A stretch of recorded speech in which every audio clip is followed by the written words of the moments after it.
Welcome back to the Intelligent Builder podcast, sponsored by Plutus Agents. Today, I'm joined by Brian Chatfield, the founder of CNC Innovative Solutions. Brian's path is interesting. He went from military to hands-on field work, then into sales, then into leadership, and helped scale a commercial mechanical business from basically zero to 36 million in annual revenue in just a few years.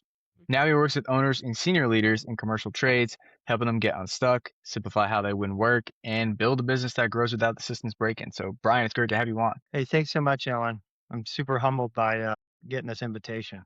Yeah, no, of course, man. Glad you're here. So I'd like to kind of start from the beginning, right? So you really started in military after you were about 17, 18, right? And you were in the military for a while. So what did that season of your life teach you, and how does that still show up in how you operate today? Oh, yes, sir. I was a 19 Delta in the U.S. Army for 7 years, between 2003 and 2010.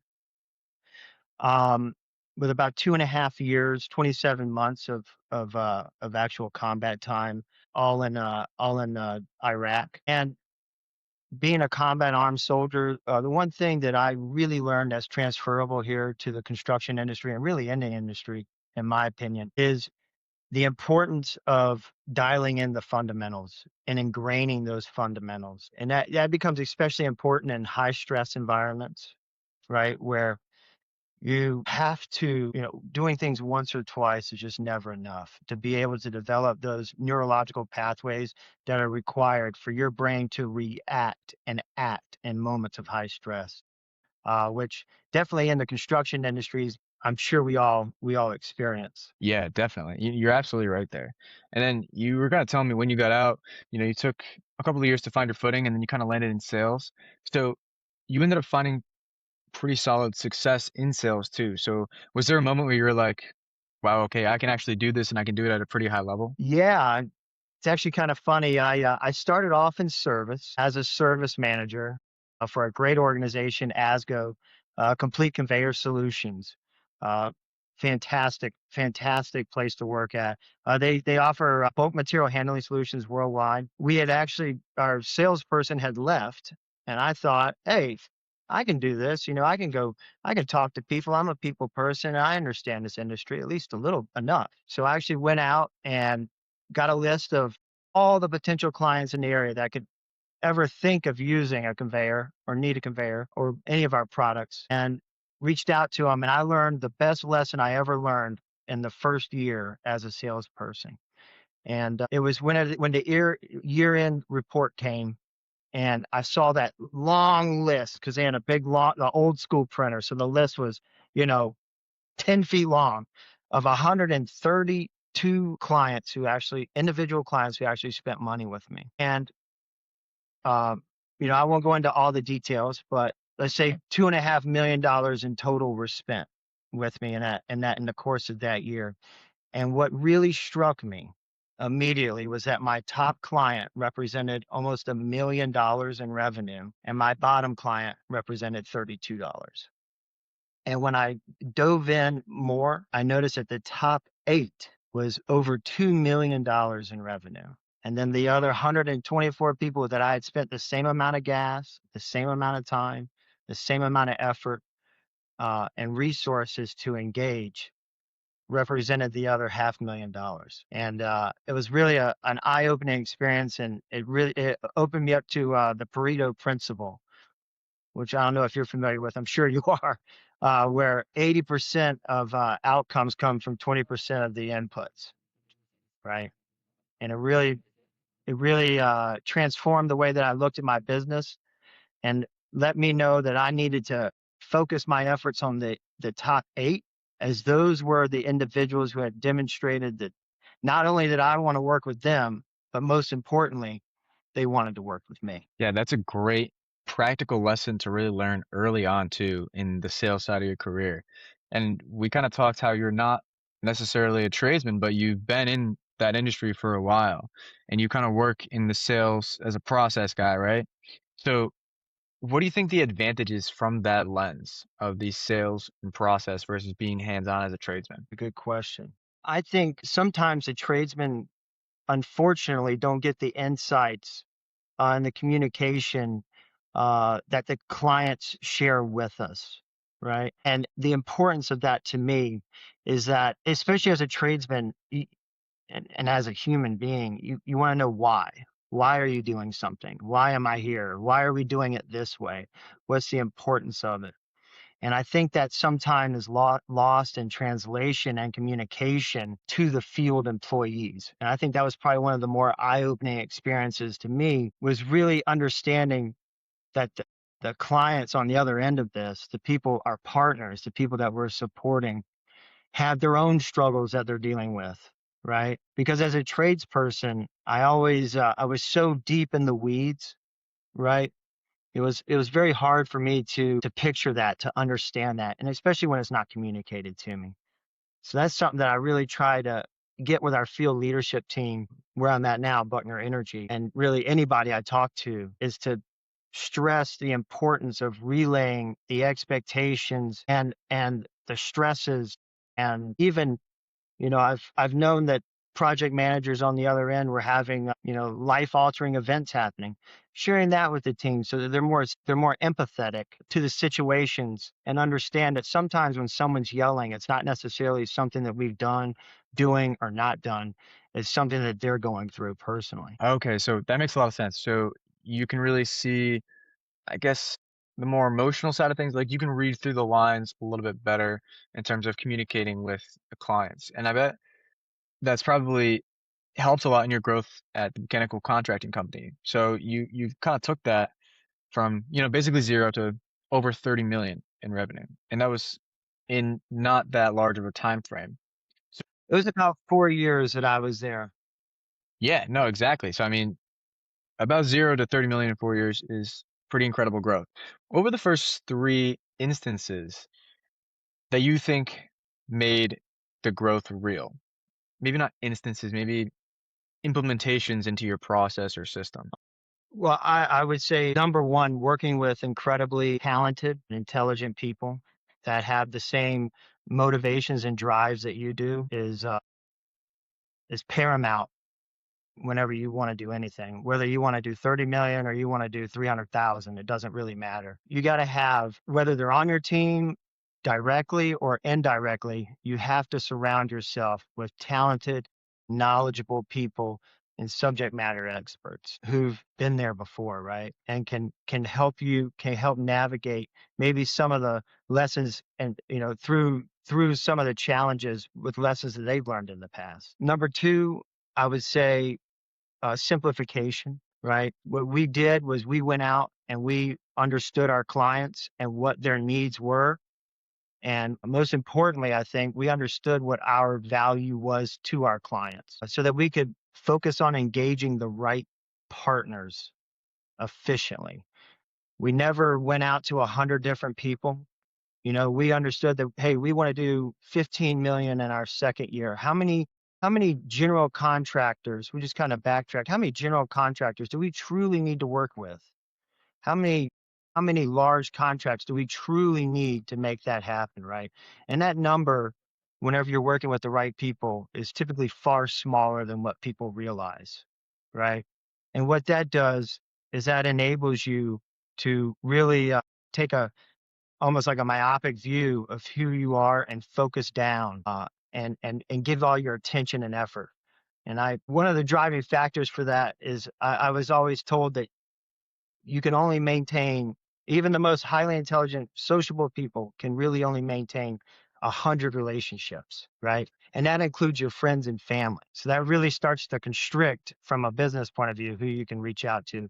And relationships are paramount. That's the third thing. I learned that relationships and really, getting to know someone, and I mean really know someone, not go to a party and have a drink with them and smile and laugh, and then 6 months later you see them again. I mean, really find those people that you connect with within the industry and get to know them, and work with them, because that makes everything just so much easier when you know the guy on the other end is a real human being.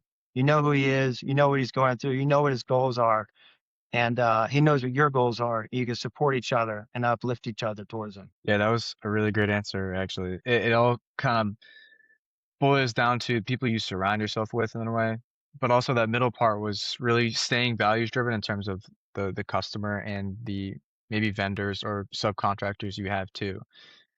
That, Yeah, uh, understanding your value is critical, man.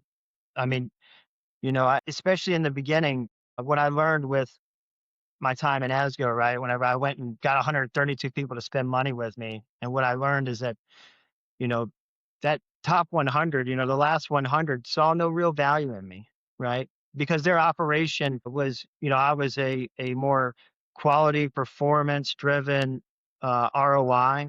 And some people aren't like that. Some people are more like, get it done. I just need it done. I don't really care about the quality. It's going to break down anyways, and just want to get it done and keep it moving. And just kind of understanding that they're different, you know, not everybody's the same. Everybody has different metrics that they're held to, and look at business differently. yeah, definitely. That's another thing too. It's the approach you take to interacting with people and the perspective you have just on people in general is very important. That's another thing I'm hearing from what you're saying. And then we talked a little bit about on our last conversation how there's a lot of great tradespeople, but some of them get stuck in the owner as the operator mindset. And they get stuck around, maybe it's 1 to 5, or maybe it's even 5 to 10 sometimes because they can't get out of that mindset. So, what are some early warning signs where they're kind of getting to that? They're too deep in the weeds into the business rather than working on the business. Yeah, I think the best sign of it is looking at your monthly revenue. If your monthly revenue is doing like this, to me that means that that's when you're too deep in the weeds, right? That's when you're too deep in the weeds. And anytime that you're working, unless you're choosing to, in my opinion, you're working more than 60 hours a week, right? At that point, you have what we call diminishing returns, right? Humans can only work for so long and actually maintain focus for so long, especially at a high level. And if you're running and maintaining a business, all of your decisions are critical and need to be made and are made at a high level, right? So that type of focus, you maybe have 2 or 3 hours a day of that executive function available to you. There's no way you can do, and that's if you focus all your effort there, right? If you're in the field working and then you're on these phone calls and then you're going to a permit review and then you're coming home and you got to make sure you do billing and then you're doing estimating and then you're following up on your past due AR and then you're making sure that your superintendent's on site. Like at a certain point, it quickly becomes overwhelming. But I Yeah, think like it becomes with the revenue. When the revenue really starts making those peaks and valleys is the first sign. yeah, that's kind of like what we were talking about just before we hit record today was that multitasking isn't really real. Like you can't do it. So No. what do you think kind of causes is the primary cause other than trying to multitask and just overworking yourself, the inconsistent revenue there? What I'll ask this in two ways. What is something that a tradesman or business owner should add to maintain consistent revenue or subtract to do the same thing? So I would what I do with business leaders that I speak to is try and understand what they enjoy doing, right? Some guys really enjoy the field, man. I mean, it's just, I don't personally, but hey, that's because we're all different, right? We all have to work with each other. So what I like to do is I like to really understand what they enjoy first. And then as we dive more into the business, where their weaknesses are, what they don't enjoy doing it. Is it accounting? Is it estimating? Really, and if it isn't the field, if it's the field as well, right? That way we can look either internally or externally for ways to fill that gap, right? There's so many, like we know, there's so many fractional CFOs, right? Fractional estimators, fractional people out there that can help you on the executive portions of your business, right? If it makes sense. And then there's also a bunch of talented people that I'm sure that they've met throughout the industry that, if you've got something exciting to build, man, scream it from the mountaintops. Scream it from the mountaintops. I mean, and invite those people, get them on board, get them excited, you know? I hope that answers your question. Yeah, no, it really does.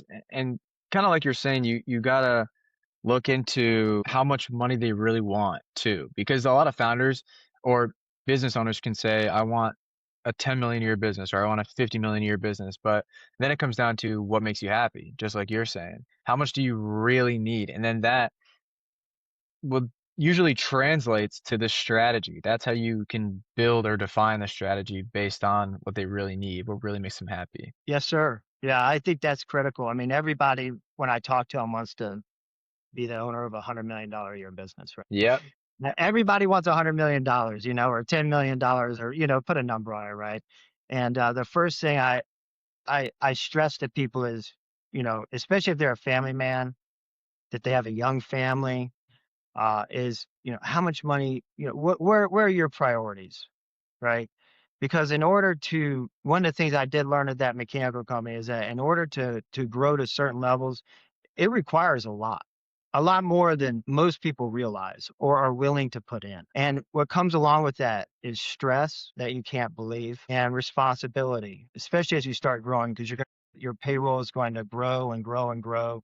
Your responsibilities to those individuals that you've hired on that believe in the same dream that you believe in, you know, they're relying on you. Their families are relying on you. The vendors that you're with, it doesn't grow linearly, right?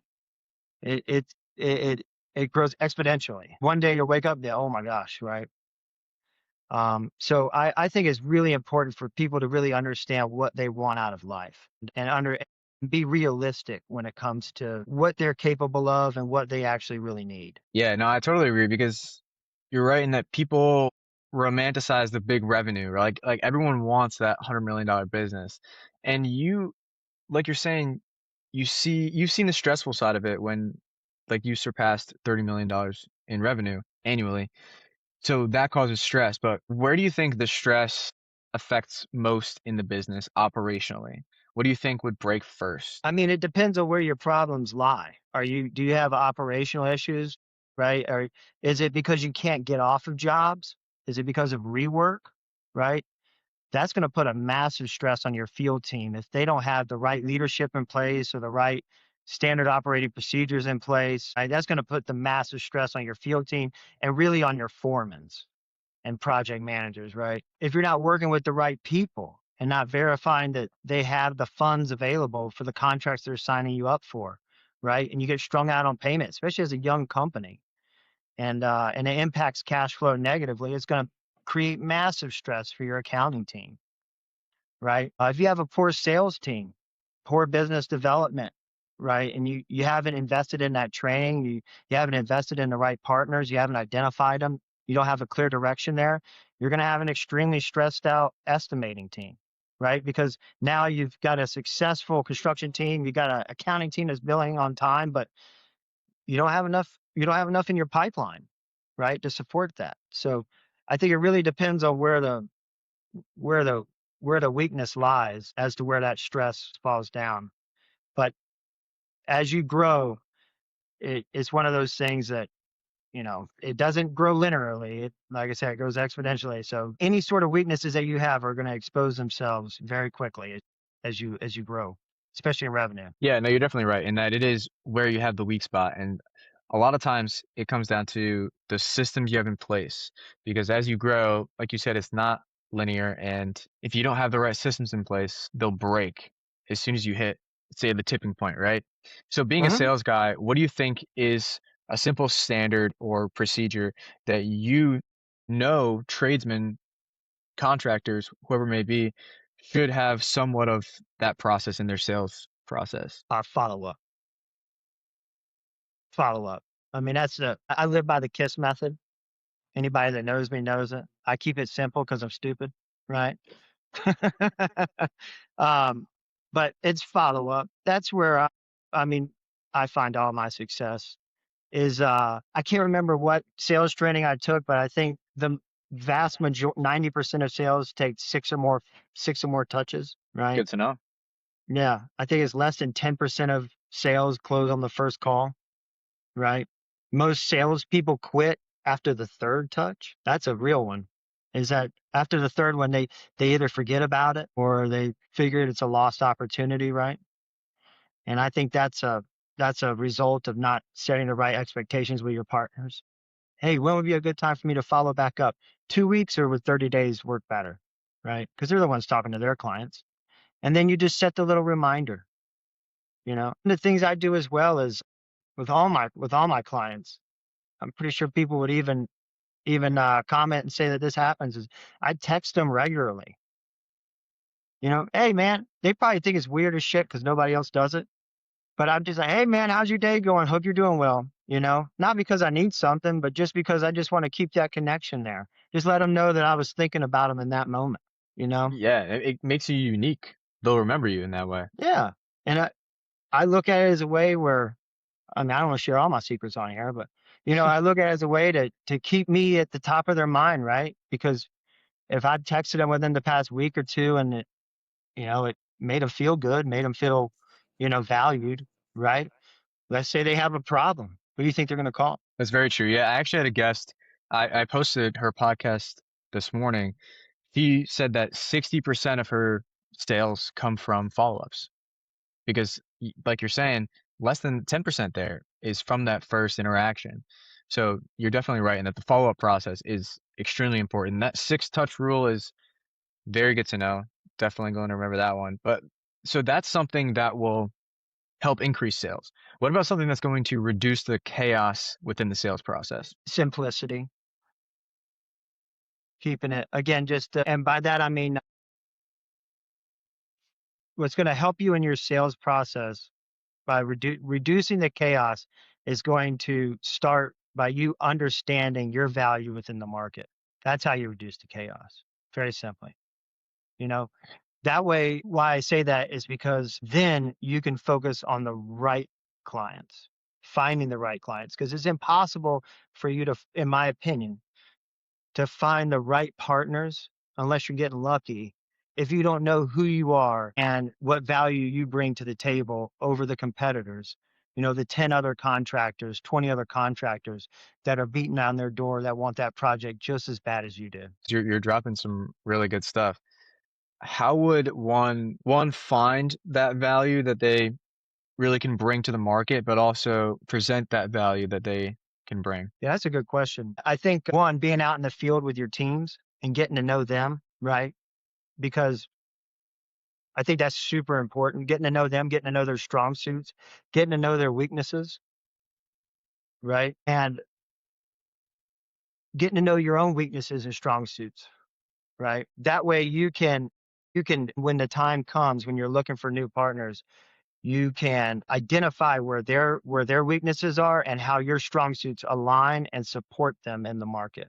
If that makes sense, right? What I mean by that, I'll try and create a good example here is if they're a GC who specializes in retail, let's say small box retail, the most important thing for them is going to be crew availability, flexibility, and execution time frame, meeting that schedule. That are going to be short schedules, right? We're not talking, typically 6 weeks, right?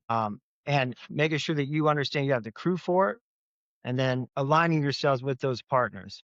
I hope that explains Yeah, well what no, I mean. it does. That was a great answer. As a leader in a company, visibility is always really good numerically, but visibility in terms of the strengths and weaknesses of your people seems to be very, very important as well, because then that's when you know when to initiate change, if that's a necessity or process or some sort of improvement in the system. If that's kind of what I was getting out of what you were saying. Yeah, I think you got to know who your people are because let's say, especially as a smaller company, right? Everybody has strengths and weaknesses. And if you have one superintendent and his strengths are building restaurants, right? Why would you have your estimating team bidding on schools and firehouses? Hmm. You're not going to Yeah. excel, Yeah, no, I right? get you. Yeah. That's kind of, I think in a nutshell, that's what I mean there is, understanding your strengths and weaknesses. And the same thing when it comes to estimators, right? I had some of the best estimators at my last at the mechanical company. I mean, they were fantastic. And the thing that made them so successful and my job so easy, if I'm being honest, is that they all knew their strengths and weaknesses and uh, we were able to allocate work based on those strengths. So we had one guy who was really good. He enjoyed taken off the big projects and really excelled at it and had the patience and the mental fortitude, in my opinion, to be able to sit there and work on one project for 3 or 4 days, sometimes 5 days straight, you know, where I mean, I could never do that. And then we had other guys who really understood, let's say, the controls side of things. So the more complex projects we would put in front of him. And then our newer guys who were coming from the field typically, right? And just learning how to estimate, we'd put them on the smaller projects, the faster moving ones, the ones that would minimize the risk to the company, but maximize the impact on their education, right? And then that would also usually the guys who were doing the smaller ones, they learned about the follow-up process that way. So the smaller ones, you're going to bid more. There's going to be a lot more volume. So they're going to get a lot more reps when it comes to touching base with the clients and a lot more exposure there, right? A lot quicker. And I think it's just understanding those strengths and weaknesses and aligning that with your clients.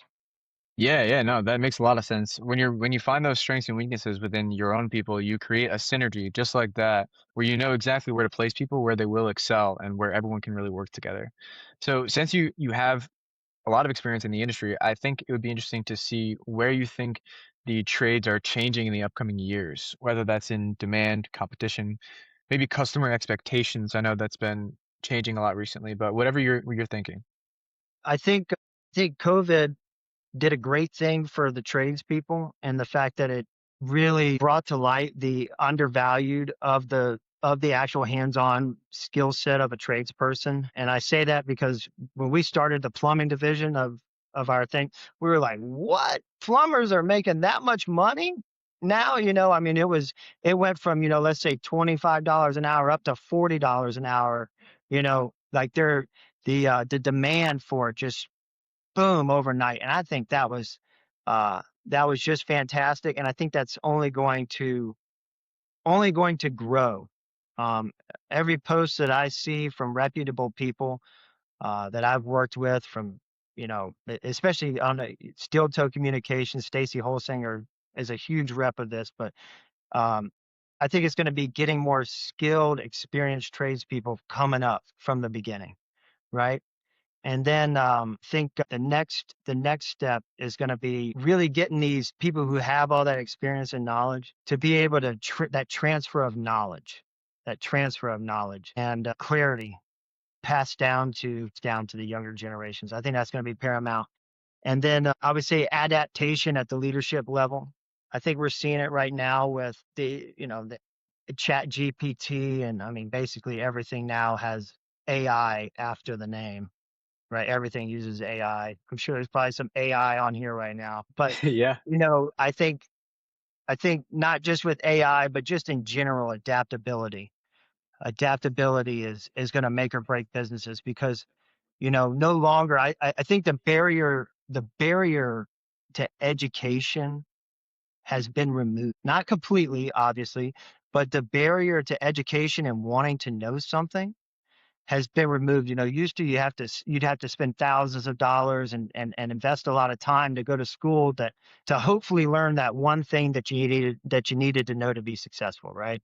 And now you can just pay $20 a month and ask Chat GPT, and I think that's what that's what's a lot of these big businesses and stuff is, there's going to be a lot of young, hungry entrepreneurs coming up that are going to learn the trades, have the experience and the skills, and then they're going to have access to the knowledge, or at least enough knowledge to be dangerous to go out there and implement their ideas. So if you're not able to move, navigate, and you're not flexible, I think it's going to be really tough for you to stick around in the next 10 years. Yeah, you're absolutely right. That was a great response to the question. The adaptability is super key there. Being able to adapt and change in ways that are going to help you grow and move forward is always going to be super important, but especially as these younger skilled tradesmen, they really start to ramp that up and get into the industry. The older ones and the legacy businesses have to adapt to technology. I think you're definitely right there. But we'll wrap it up there. I think that's a great way to end off. So thank you, Brian. This was awesome. I appreciate you explaining the growth curve that a lot of tradesmen experience and really giving people a playbook on how to implement these processes and grow properly. I also think So your experience comes from commercial, but I think it maps really well to residential as well. I think there's enough similarities there where it can really help the residential contractors too. But before we close out, Brian, where should people connect with you? Is there a LinkedIn or website you're most active on? Yeah, I mean, look me up on LinkedIn, Brian Chatfield. You see my name here, BrianChatfield. And you can also feel free to reach out to me at Brian at cc-solutions-llc.com. And I'd love to help out anybody. I work exclusively right now with a fantastic low voltage contractor, Buckner Energy here in the DMV.